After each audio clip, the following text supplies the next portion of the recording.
Good day, everybody. Today I'm going to be reviewing and showing you how to play the board game Skirmish. This game came out in 1975 from Milton Bradley, and it is for 2 players. Now, Skirmish is a member of Milton Bradley's American Heritage series of games, which there are 5 of them. And the object of this game is you're going to try to win a battle either as the British or as the United States players. So, let's check it out. So in this game, you've got 2 armies. You've got the American forces over here in blue, and you have the British armies over here in red. Now, the object of the game, depending on which team you are, is to defeat the other army. The British will win if they are able to beat the Continental Army, which is this piece here. The Americans will win when they are able to defeat all 4 of the British armies here. Now, each of these little discs over here are going to represent 1 army unit, and these can stack, so this can be 2 army units, for example. And the British are going to start off with 5. They're going to have 4 on the bottom, and then their top guy over here, like so.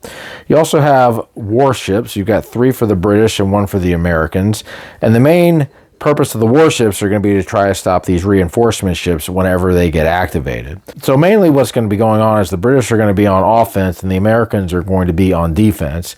What the Americans are going to try to do is they're going to try to get their army stronger by moving and trying to pick up these pieces.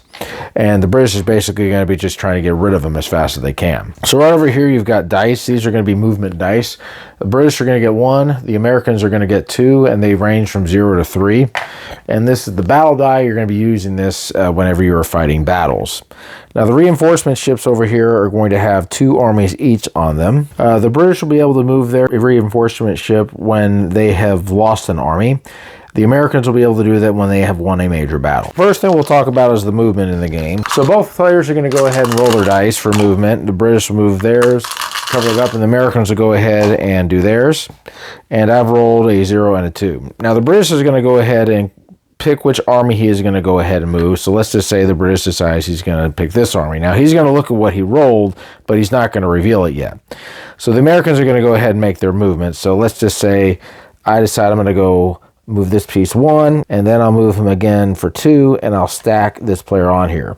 I would move another player, but since I rolled a 0, I won't move. But players end up meeting like this, you're actually be able to switch the disc. You'll be able to stack it up 6 high, and you can do the same with the British. So now the British player is going to go ahead and move. He'll reveal his thing, and since he picked this person, he's going to go ahead and move 1 like so. So now anytime a player gets next to a player like this, horizontally or vertically, this is going to result in a skirmish. What's going to happen is you're going to go ahead and draw one of these skirmish cards over here. These are going to favor the Americans. This one says British lost 1 unit, then they have a major battle. British caught by surprise. British caught by surprise. So let's just say I drew this card. This one says remove 1 American unit. Well, this one didn't work for the Americans too well. So in this case, the Americans will go ahead and lose. And then the players are going to stay there until the next turn. Now, if in the next turn, these players are still here, they're going to skirmish again. Now, if a player ends up landing on another player's piece by exact count, this is going to ensue a major battle. So what's going to happen is you're simply going to go ahead and count the discs. The Americans have 1. The British right now have an advantage of 4, so they're going to go ahead and essentially add 4 to their die roll. So I'll roll for the Americans. The Americans got 6. The British have also rolled a 6. So since they already have an advantage of 4, I'm going to go ahead and lose, and then I'm going to go ahead and lose this disc. So when it comes to these ships over here, whenever the British end up losing an army, they're going to go ahead and be able to call for reinforcements.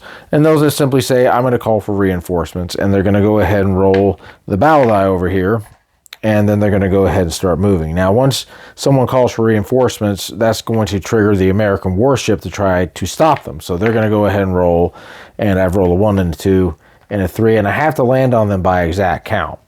So I would go ahead and roll again, and then the American player roll again. And so it'll basically ensue like this until this ship ends up reaching a port, which are these pieces over here.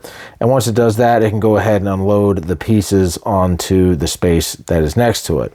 Otherwise, if there is a battle and you're going to simply roll the die, and whoever gets the higher number is going to win. Let's just say the blue player won. This ship would go ahead and be eliminated. Otherwise, the blue ship is going to be eliminated. Now, if there are no ships left to defend, then this ship will automatically be able to go over here to port like so.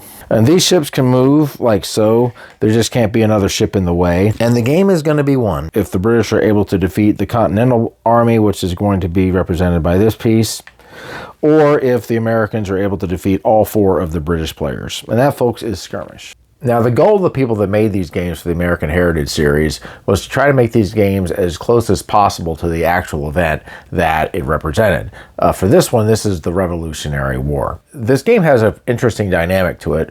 You're going to have the British that starts off very strong and the Americans which don't, but the Americans are going to have skirmish cards that are going to benefit them for the most part, and they're also going to have extra movement because they have an extra die.